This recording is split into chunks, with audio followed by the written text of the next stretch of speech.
500 rainbow trout floating belly up in my crystal clear lake. The rotting stench hit like a gut punch as I stared at my ruined livelihood. I'm Ezra Blackwood, disabled Army vet who spent 5 years building this sustainable trout farm on my grandfather's Montana property. At 7 a.m., Delilah Thornfield, my HOA president, strutted onto my dock with her morning coffee, smirking at the carnage. "Finally," she sneered.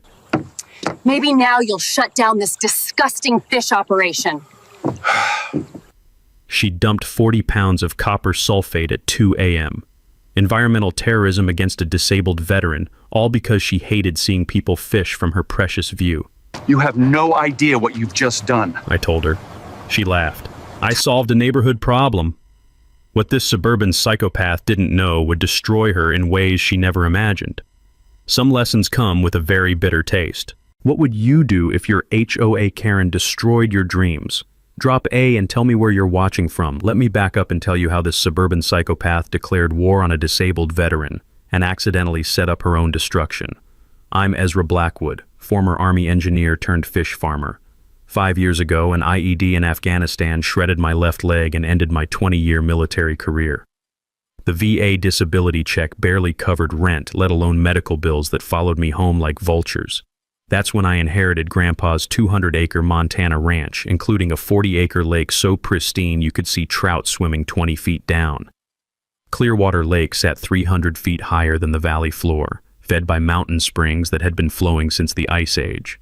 The morning mist rising off the water smelled like liquid silver mixed with pine needles. Most folks would have just fished for fun.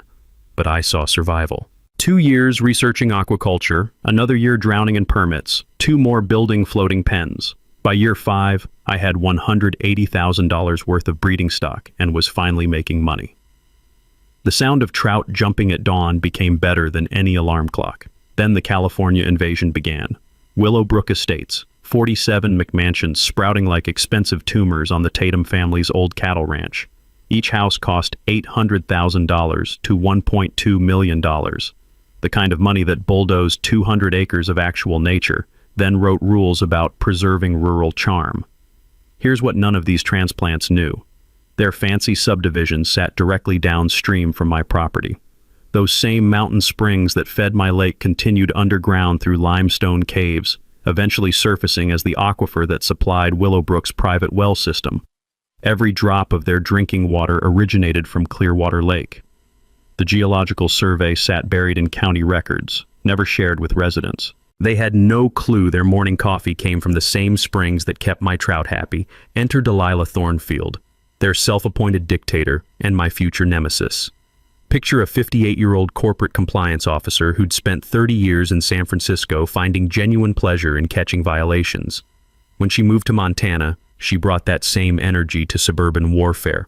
Her voice could cut glass and often did during HOA meetings, where the sound of neighbors grinding their teeth became background music.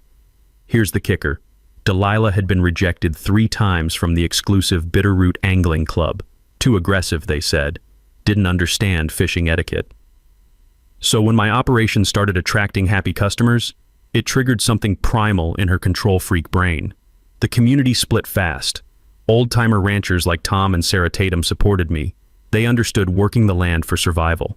But the new money crowd saw my fishing operation as a threat to their manufactured paradise. The trouble escalated when Billy Redstone, a local fishing guide, started bringing clients to my lake. Nothing crazy, maybe 15 people on busy days, but enough to send Delilah into overdrive. Her first attack came on a Tuesday morning that started peaceful enough. I was feeding my trout, watching them rise like silver coins in the sunlight when gravel crunched under expensive heels. "Mr. Blackwood, your fishing circus ends today." Delilah stood at my property line in a power suit that cost more than my monthly disability check, clutching a manila folder like a weapon. The diesel exhaust from her idling BMW mixed with the clean lake air like pollution invading paradise. "Morning," I said, not stopping my routine. "Don't be cute." She opened her folder with surgical precision. "Your commercial operation violates our covenant 4.7b. All fishing activities must cease immediately, and you'll install an 8-foot privacy fence along the entire shoreline. Cost estimate, $47,000. The morning mist suddenly felt arctic. "Ma'am, this is my property. Your covenants don't apply here." Her smile could have frozen the lake solid. "Watch me prove you wrong, soldier boy. You have 30 days to comply, or we'll file injunctions, zoning complaints, and nuisance lawsuits until you're buried in legal fees." She handed me a formal violation notice, the paper crackling in the mountain breeze like dried leaves. "Some of us understand property values, Mr. Blackwood. Your little hobby is costing us real money." What this suburban terrorist didn't realize was that her quest to eliminate fishing would soon contaminate the very water flowing from her kitchen tap. Sometimes karma works through geology. Delilah wasn't bluffing about the legal warfare. Within 48 hours, my mailbox looked like a paper shredder had vomited official documents. County zoning complaints, environmental violation reports, business license challenges. She'd filed everything except a complaint about my morning coffee being too loud. The stack of papers rustled in the autumn wind like dead leaves, each one stamped with official seals that meant expensive legal responses. Then came the surprise inspection. County Inspector Jake Morrison showed up Thursday morning while I was checking my aeration systems. I'd learned from other aquaculture operators that hostile inspectors could shut you down for months, even when you're completely legal. One guy in Missoula told me an inspector once cited him for insufficient fish happiness documentation. Apparently that's a real thing. Jake climbed out of his truck looking like he'd rather be auditing a sewage treatment plant. Clipboard in hand, skeptical expression locked and loaded. The smell of wood smoke from my cabin mixed with his diesel exhaust, creating this ominous industrial meets wilderness vibe. "Mr. Blackwood, hear about unauthorized commercial fishing complaints." My stomach dropped until I noticed something that changed everything. A small Marine Corps tattoo peeking out from under his sleeve. "Semper Fi," I said, extending my hand. His entire demeanor shifted like someone had flipped a switch. "No shit, what unit?" "Army engineer, but we're all brothers, right?" Jake's laugh echoed across the water, startling a great blue heron into flight. "Damn right. Now let me guess. Some HOA princess with too much time and too little sense." Turns out Jake had seen this pattern before. Rich civilians moving to Montana, then trying to weaponize bureaucracy against locals who actually work for a living. He'd developed what he called his harassment radar, and Delilah's complaint had lit it up like a Christmas tree. We spent the next hour talking shop while he examined my operation. Every permit was perfect because I'd learned the hard way that disabled veterans can't afford to cut corners. Society's always looking for an excuse to tear us down. Jake tested water quality, checked fish health protocols, even counted my aeration bubbles. Everything was textbook. "This is actually impressive," he said, scribbling notes. "Most operations I inspect are missing something. You're running this like NASA would run a fish farm." The coffee I poured from my thermos steamed in the cool mountain air. Couldn't afford mistakes. Too much writing on this. Well, whoever filed this complaint is about to be very disappointed. Jake's pen scratched across his clipboard with the sound of vindication. "I'm recommending your facility as a model for sustainable practices." Sir, here's something most people don't know. When an inspector files a harassment complaint against the person who initiated the inspection, it creates a paper trail that can protect you in court. Jake explained this while documenting Delilah's obvious targeting of a disabled veteran's legal business. 3 days later, his report hit both our mailboxes simultaneously. It didn't just clear me, it demolished Delilah's credibility. Jake's assessment praised my exceptional environmental stewardship and specifically noted that complaints appeared inconsistent with observed conditions and potentially motivated by personal animus rather than legitimate regulatory concerns. The sound you heard echoing across 3 counties was Delilah's sanity snapping. She escalated immediately, filing complaints with the state environmental agency about groundwater contamination. Pure fiction, but it triggered another round of paperwork warfare. Then came her masterstroke of suburban terrorism. Tuesday morning, I was replacing a feeding timer when the rumble of multiple engines announced trouble. 3 black SUVs rolled up my driveway like a DEA raid, disgorging 6 guys in tactical gear who looked like they'd failed the police academy entrance exam. "Sir, step away from the water," their leader announced through a bullhorn that could have woken fish in Canada. Area under investigation for environmental violations. The metallic taste of adrenaline filled my mouth as Delilah emerged from the lead SUV, clipboard clutched like a weapon, and wearing an expression of pure malicious joy. She'd hired private security to intimidate a disabled veteran off his own property. "Gentlemen," she announced with the authority of someone who'd watched too many police procedurals, "document all fishing equipment and evidence of unauthorized commercial activity. Mr. Blackwood needs education about legal compliance." 6 wannabe commandos started photographing my completely legal operation while their boots crunched across my gravel like an occupying army. One guy tried taking water samples until I informed him that would constitute theft of private property.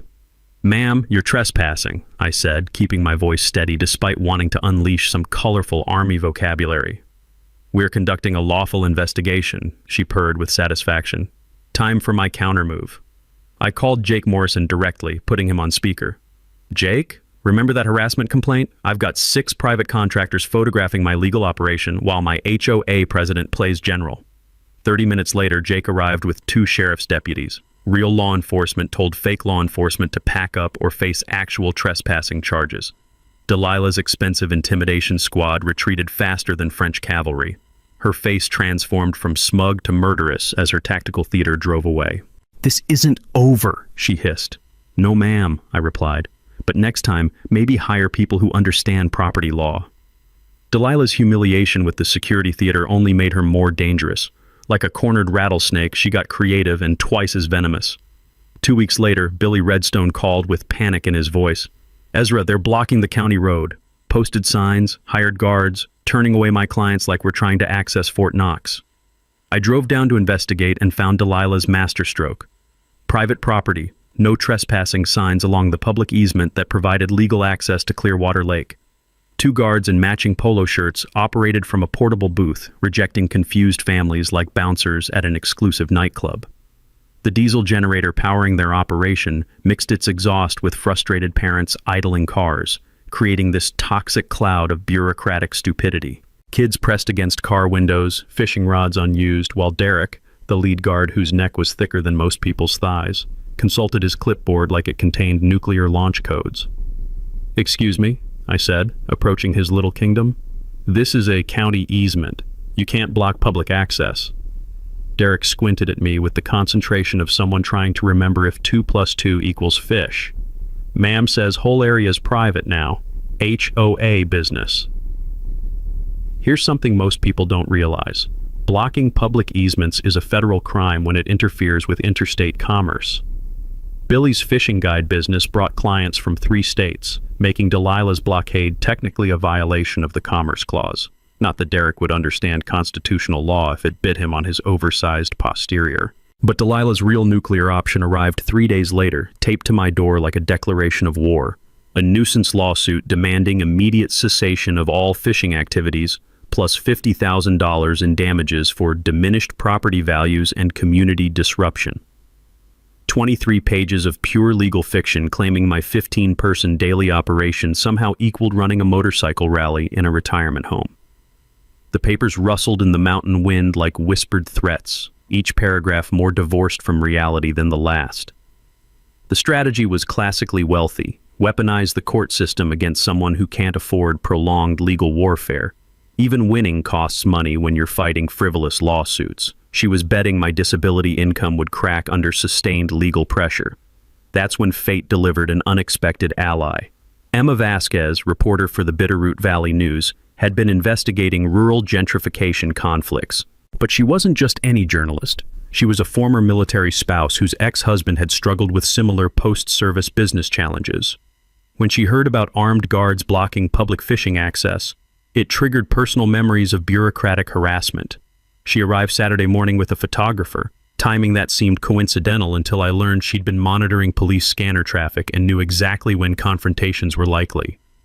The money shot practically staged itself. Derek turning away a disabled veteran trying to take his grandson fishing. The kid couldn't have been 8 years old, clutching a tiny rod and wearing a Future Marine t-shirt that broke your heart. "Sir, access denied," Derek announced with the authority of someone who'd finally found a job that didn't require actual thinking. "But Grandpa promised we'd catch trout," the boy said, his disappointment echoing across the parking area like a knife through every decent person's soul. Emma's photographer captured the perfect image of American injustice. Powerful people blocking children from enjoying public land. But the real drama exploded when Delilah arrived to personally supervise her blockade operation. Emma's first question revealed she'd already researched Delilah's corporate background and knew exactly which buttons to push. Mrs. Thornfield, given your experience with regulatory compliance in San Francisco, surely you understand that blocking public easements violates federal interstate commerce laws? Delilah's confident media smile froze like someone had just explained quantum physics using interpretive dance. She'd expected softball questions about community safety, not constitutional law citations from a reporter who'd done actual homework. "We're protecting our community from environmental damage," Delilah stammered, her corporate training abandoning her faster than rats fleeing a sinking ship. "Environmental damage, Mr. Blackwood's operation has EPA certification for sustainable practices. Permits can be revoked," Delilah managed, sweat beading despite the cool October air. Emma's follow-up questions dissected Delilah's position with surgical precision, focusing on the targeting of disabled veterans and illegal restriction of public rights. You could literally watch Delilah realize she'd walked into a journalistic ambush disguised as a friendly interview. The article hit Tuesday with devastating effectiveness. HOA illegally blocks disabled vets' business, restricts public access to county land. Emma had crafted a perfect David versus Goliath narrative, complete with my military service, legal documentation of harassment, and photos of confused families being turned away by hired muscle. The story exploded across social media like wildfire in August, shared by veterans organizations from Billings to Bozeman. Within 48 hours, the county attorney's office, already monitoring HOA overreach in wealthy subdivisions, ordered Delilah to remove her illegal blockade or face federal prosecution. Derek's booth disappeared faster than dignity at a reality TV reunion show. Standing in her driveway as her hired authority figures packed up their unconstitutional operation, Delilah looked like someone had just explained that her winning lottery ticket was printed with invisible ink. "This isn't over," she snarled across the road. "Keep digging, ma'am," I replied. "Eventually you'll strike oil, or hell."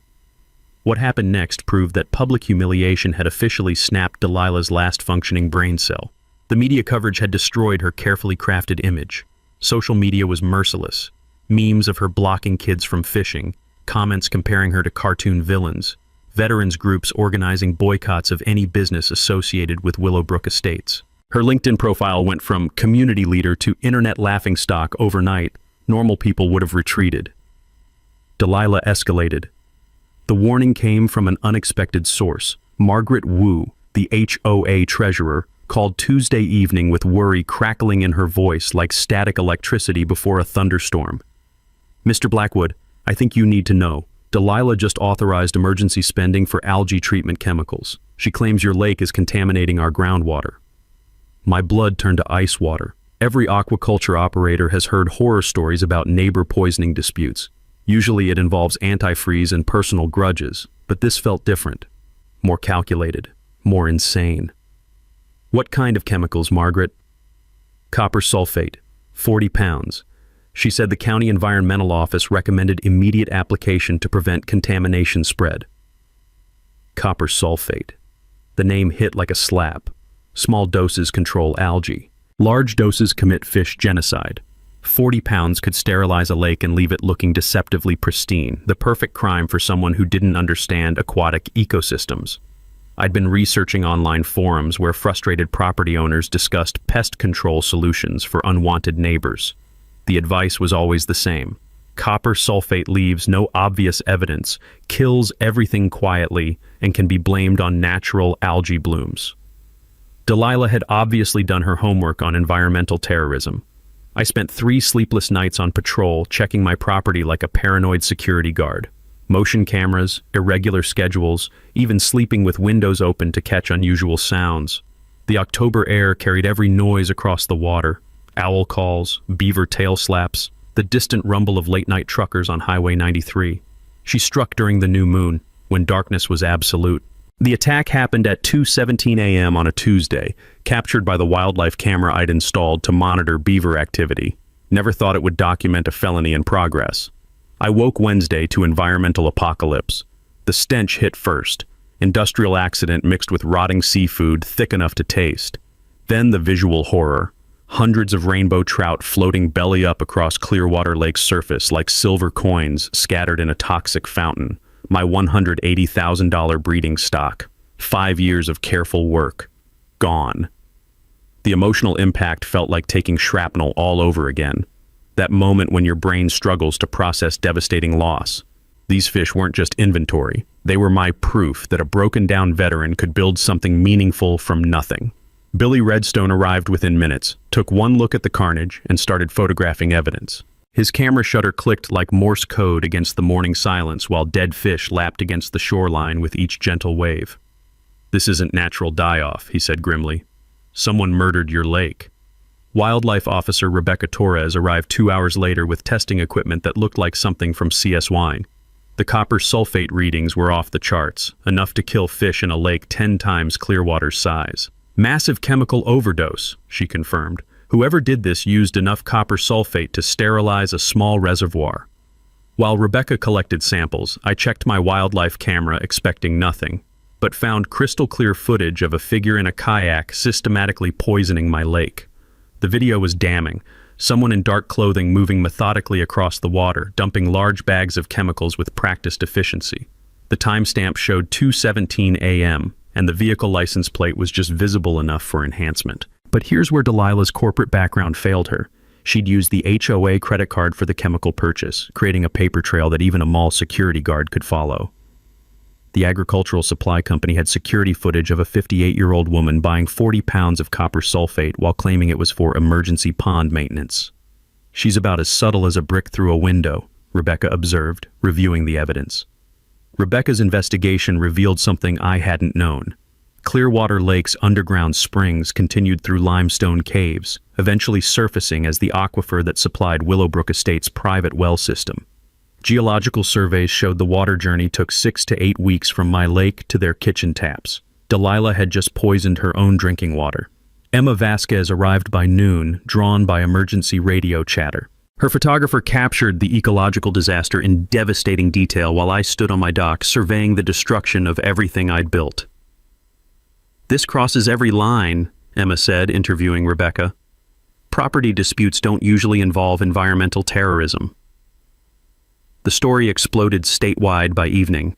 HOA president commits environmental terrorism dominated news cycles, complete with Delilah's corporate headshot next to images of my poisoned lake. Standing among the floating corpses of my life's work as sunset painted the contaminated water blood red, I felt something fundamental shift inside me. This wasn't about fishing rights anymore. This was about justice, and karma was about to flow downstream. Emma Vasquez called me Friday morning with excitement crackling in her voice like electricity before a lightning strike. "Ezra, I've been digging into Willowbrook Estate's water system for my follow-up story. You need to see what I found." She arrived 30 minutes later with a manila folder thick enough to choke a horse and Dr. Amanda Foster, a hydrogeologist from the University of Montana, who looked like she'd rather be anywhere else than explaining water tables to journalists. "Show him the geological survey," Emma said, spreading county documents across my kitchen table. Dr. Foster pointed to a detailed cross-section that looked like something from a geology textbook. "This is fascinating, actually. Clearwater Lake sits in a unique limestone formation. See these underground channels?" The diagram showed my lake connected to an intricate cave system that snaked underground for miles before surfacing as natural springs. Little arrows traced water flow from Clearwater Lake through limestone caves, ending at a cluster of wells marked Willowbrook Estate's private water system. My coffee cup stopped halfway to my mouth. "Are you saying your lake feeds their drinking water?" Dr. Foster confirmed. "Every drop that flows through Willowbrook Estate started right here. The journey takes approximately 6 weeks through the cave system." The irony hit like a freight train loaded with cosmic justice. Emma's investigative smile could have powered the entire valley. Delilah poisoned her own water supply, and she has no idea. Dr. Foster pulled out a calculator and started running numbers. Copper sulfate doesn't break down easily in underground systems. It bonds with limestone, creating a slow-release contamination that could last months. Based on the amount used and flow rates, I'd estimate dangerous levels will reach their wells in about 6 weeks. 6 weeks. 47 households would be drinking the same poison Delilah had used to murder my fish. The Environmental Protection Agency's safe drinking water limit for copper is 1.3 parts per million. My lake had tested at 47 parts per million immediately after the poisoning.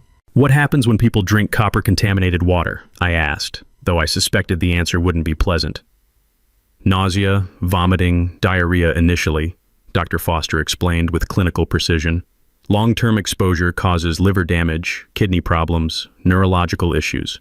Children and elderly are especially vulnerable. Emma was already taking notes, her pen scratching across paper like a woodpecker on speed. The best part? The original geological survey was filed with the county but never shared with Willowbrook residents. They have no idea where their water comes from. Here's something most people don't understand about private well systems. They're not monitored like municipal water supplies. No regular testing, no oversight, no early warning systems. Homeowners typically only discover contamination when people start getting sick. Dr. Foster showed me lab results from water samples she'd taken from Willowbrook's main distribution point. Currently clean, but watch this mathematical progression. Her calculations showed copper levels gradually climbing as contaminated water moved through the cave system. Week 1, undetectable. Week 3, approaching concern levels. Week 6, dangerous concentrations. Week 8, potentially toxic. I stared at the timeline, feeling like I was holding a countdown to poetic justice. Delilah had set a biological time bomb under her own community. There's more, Emma said, pulling out another document. I checked property records. Delilah and Marcus personally guaranteed the HOA's construction loans. Environmental cleanup costs would trigger personal liability clauses. They could lose everything. The scope of Delilah's self-destruction was breathtaking.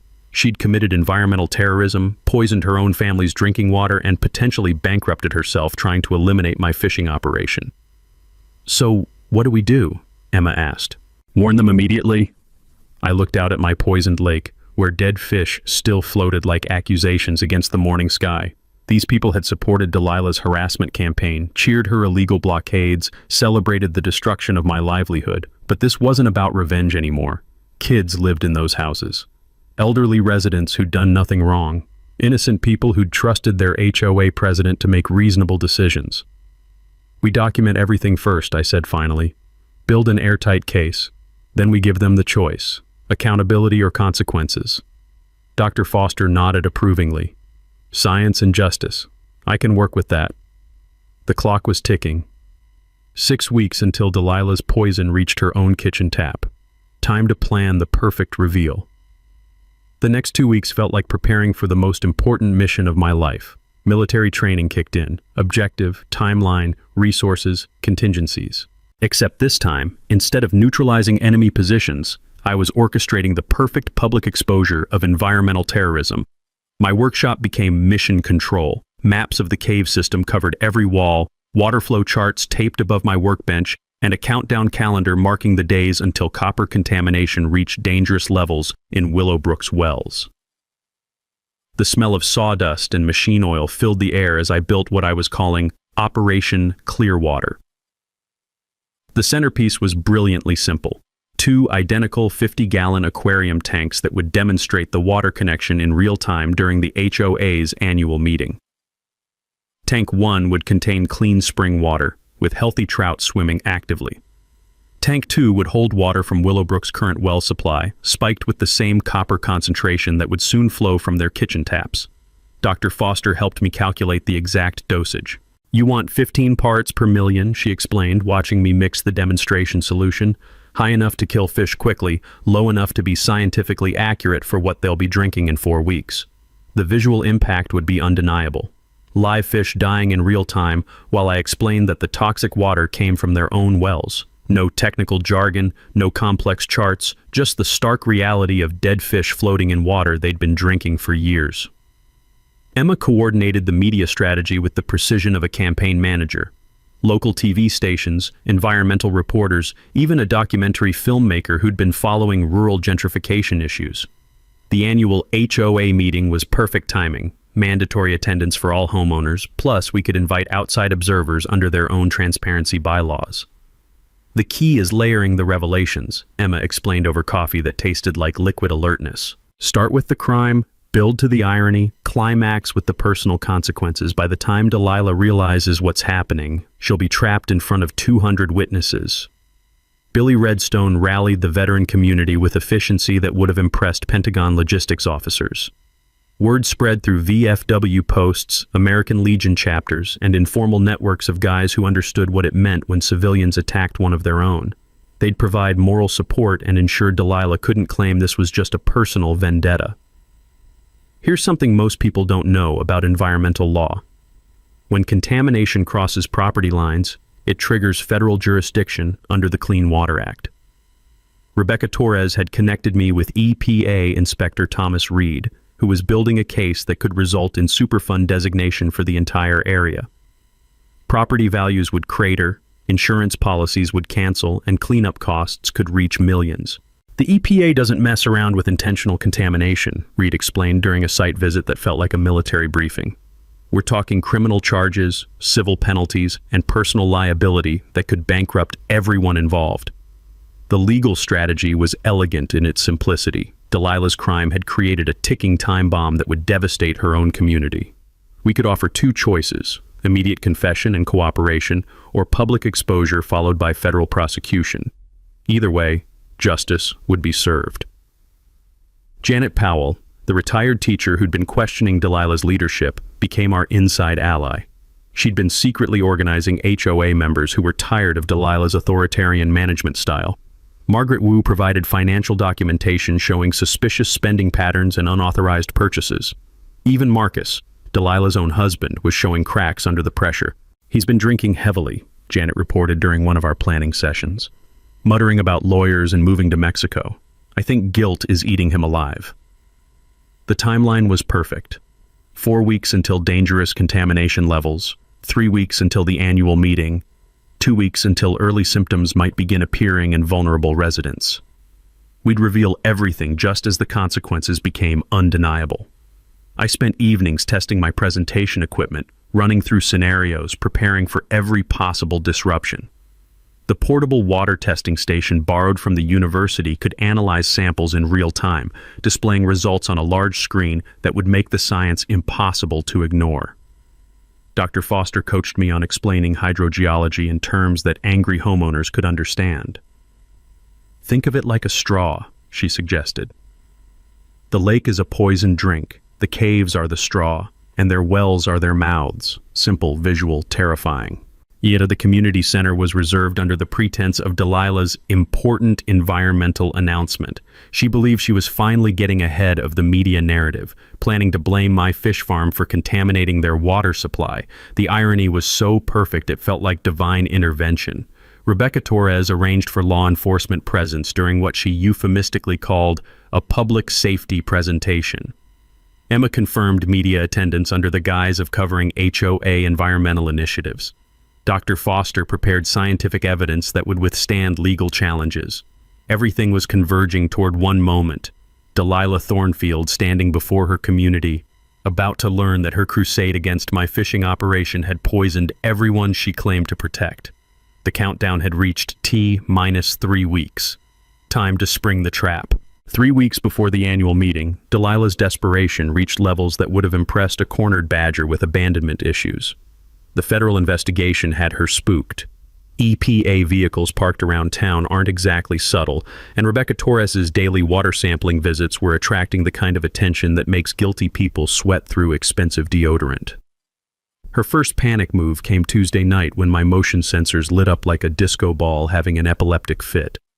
I watched through security monitors as someone in dark clothing crept toward my workshop. The infrared cameras revealed the intruder's identity: Delilah Thornfield, former corporate executive, current suburban criminal, attempting burglary with all the grace of a drunk elephant in a china shop.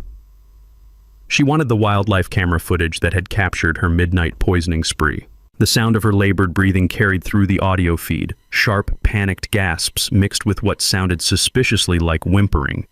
Corporate compliance training apparently doesn't include a module on breaking and entering. My security system's floodlights triggered automatically, bathing her in illumination bright enough to guide aircraft to landing. Her face, captured in high-definition glory, displayed pure terror mixed with the kind of rage that makes people text their ex at 2 a.m. She ran faster than a taxpayer fleeing an IRS audit, abandoning a crowbar that would later yield perfect fingerprints for Rebecca's evidence file. Mini twist. What Delilah didn't know was that my security system automatically uploads footage to cloud storage. Breaking in would have been pointless even if she'd succeeded. The attempted burglary earned her an official visit from county deputies, but Delilah's real masterpiece of stupidity came the following week. Marcus had been unraveling like a cheap sweater in a washing machine.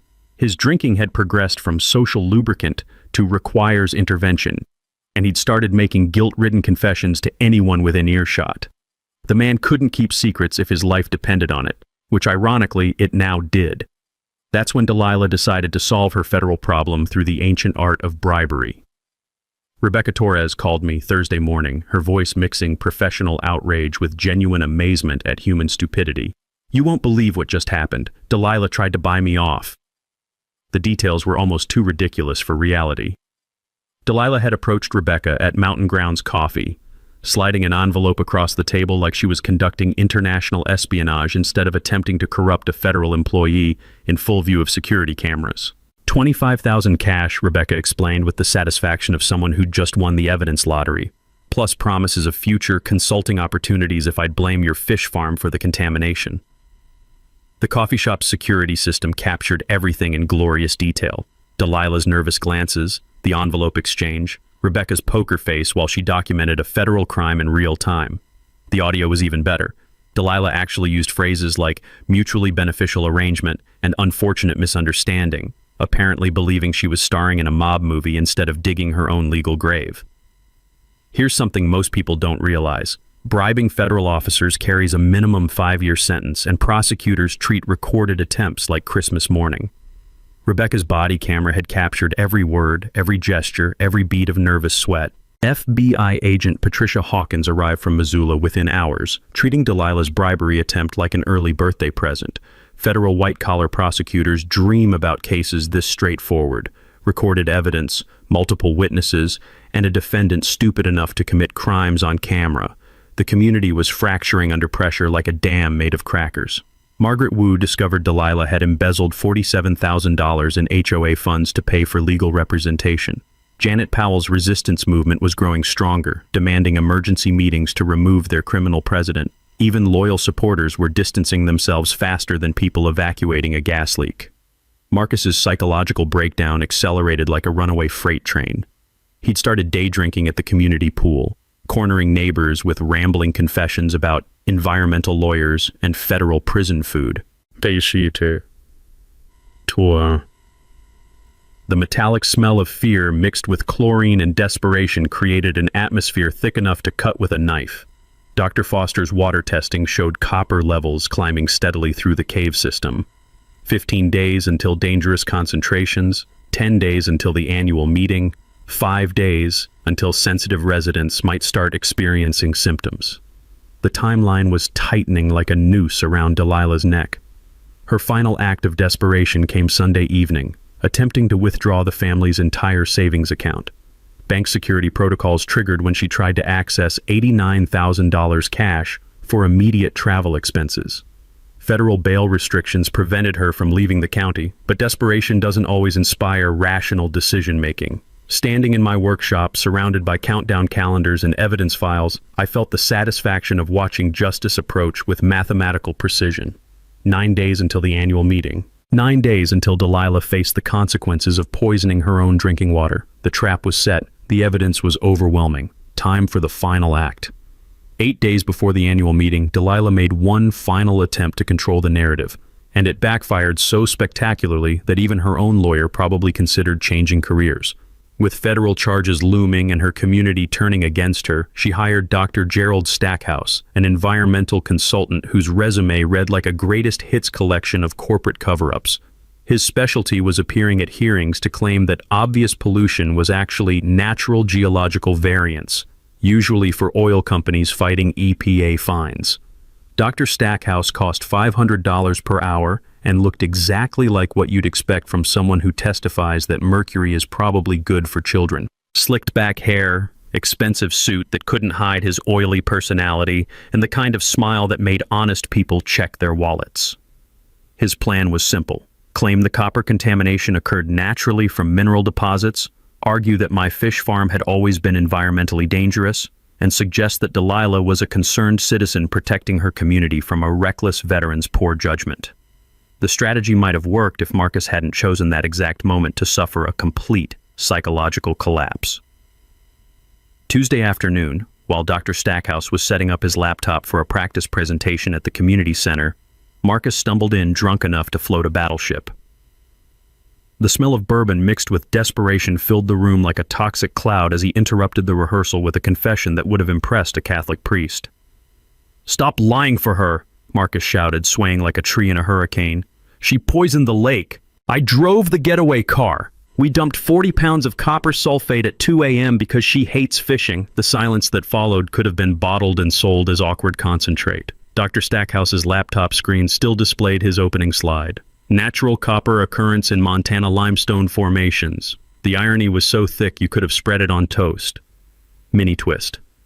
What nobody knew was that Janet Powell had been secretly recording HOA meetings for months, documenting Delilah's authoritarian behavior. Her phone captured Marcus's entire confession in crystal-clear audio. Margaret Wu, who'd been taking meeting notes, dropped her pen like it was radioactive.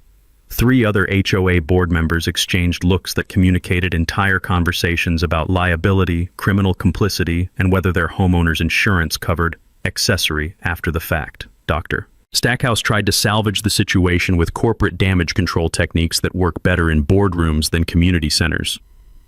"Obviously, Mr. Thornfield is experiencing significant stress." "Stress?" Marcus laughed with the bitter edge of someone who'd discovered that crime doesn't actually pay. "I'm experiencing federal charges, Gerald. We poisoned our own drinking water to stop people from fishing. How's that for stress?" Delilah arrived 20 minutes later to find her carefully orchestrated defense presentation in ruins, and her husband providing free confessions to anyone within earshot. Her face went through more expressions than a mime having a seizure: surprise, rage, panic, and finally the hollow look of someone realizing their elaborate schemes had crumbled like a house of cards in a tornado. "Marcus, shut up," she hissed, but the damage was already spreading like spilled coffee on important documents. Janet Powell's recording was uploaded to social media within hours.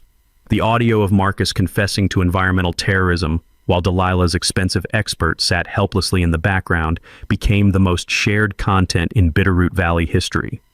Local news stations played it hourly. Environmental groups shared it nationally. Even late-night comedy shows picked up the story of the HOA president who poisoned herself while trying to eliminate fishing. The community's remaining support for Delilah evaporated faster than water in the Sahara. Residents who'd defended her authoritarian management style suddenly remembered urgent business elsewhere when she appeared in public. The Willowbrook Estates Facebook group became a digital lynch mob demanding her immediate resignation. Dr. Stackhouse withdrew from the case faster than a vampire fleeing sunrise, citing irreconcilable differences with client objectives. And his parting advice was reportedly, plead guilty and hope for federal prison with a good library. Meanwhile, Dr. Foster's water testing showed copper concentrations approaching dangerous levels in the cave system. We were 6 days from the annual meeting, 4 days from potential health impacts, and watching Delilah's world collapse in real time like a controlled demolition. The smell of panic was literally hanging over Willowbrook Estates. You could taste the desperation in the air, metallic and sharp, mixed with the acrid scent of burning bridges and ruined reputations. Rebecca Torres received calls from 3 different news outlets requesting interviews about environmental terrorism. The FBI added conspiracy charges based on Marcus's recorded confession. The county attorney filed additional charges for attempted bribery and destruction of evidence. Standing on my dock, watching the sun set over water that was finally beginning to clear as the copper settled into sediment, I felt the satisfaction of watching justice approach with the inevitability of gravity. 5 days until the annual meeting. 5 days until Delilah learned that poisoning your own well is the ultimate example of playing stupid games and winning stupid prizes. The end game was here. The Willowbrook Estates Community Center had never seen a crowd like this. 200 people packed into a space designed for 50, with news cameras creating a forest of tripods and reporters treating this like the environmental crime story of the decade. I arrived early with my dual aquarium setup, watching Dr. Foster calibrate testing equipment that looked like something from a space mission. The morning air carried the metallic scent of nervous sweat mixed with the ozone smell of too much electronic equipment running in one room. Tank 1 contained crystal clear spring water with 6 healthy rainbow trout swimming actively. Tank 2 held water from Willowbrook's wells, dosed with the exact copper concentration they'd be drinking in 72 hours. The visual setup was impossible to ignore. Life versus death, separated by identical glass containers. Delilah entered at exactly 10 a.m., flanked by a lawyer who looked like he'd rather be defending serial killers than environmental terrorists. Her power suit couldn't hide the hollow-eyed desperation of someone who'd spent the last week watching her world collapse in real time. Marcus wasn't with her. He was in federal custody after violating bail conditions by attempting to flee to Canada. The crowd's reaction was immediate and hostile. Residents who'd trusted her leadership for 3 years now faced potential health crises, plummeting property values, and federal cleanup costs that could bankrupt the entire community. The sound of 200 angry people whispering created a buzz like a disturbed hornet's nest. Emma Vasquez had positioned cameras for maximum impact. Local TV, regional news outlets, even environmental documentarians who'd driven from Seattle to capture what prosecutors were calling Montana's worst case of intentional water contamination. I stepped to the microphone as silence fell like a heavy curtain.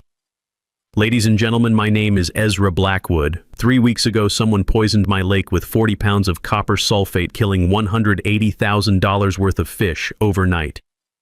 The crowd's attention focused like a laser beam.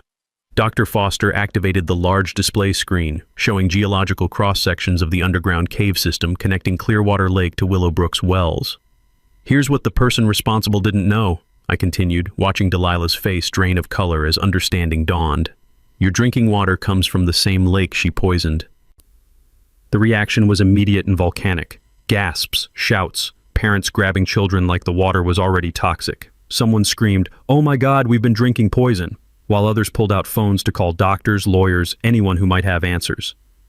Dr. Foster's presentation was devastating in its simplicity. Water flow patterns, contamination timelines, and copper concentration graphs that showed dangerous levels approaching their wells within days, not weeks. The person who poisoned Mr. Blackwood's fish, Dr. Foster explained with scientific precision, essentially poisoned your entire water supply. Peak toxicity will occur in approximately 72 hours. That's when I revealed the real-time demonstration. This is your water supply, I said, pointing to Tank 2. Same copper concentration you'll be drinking by Thursday.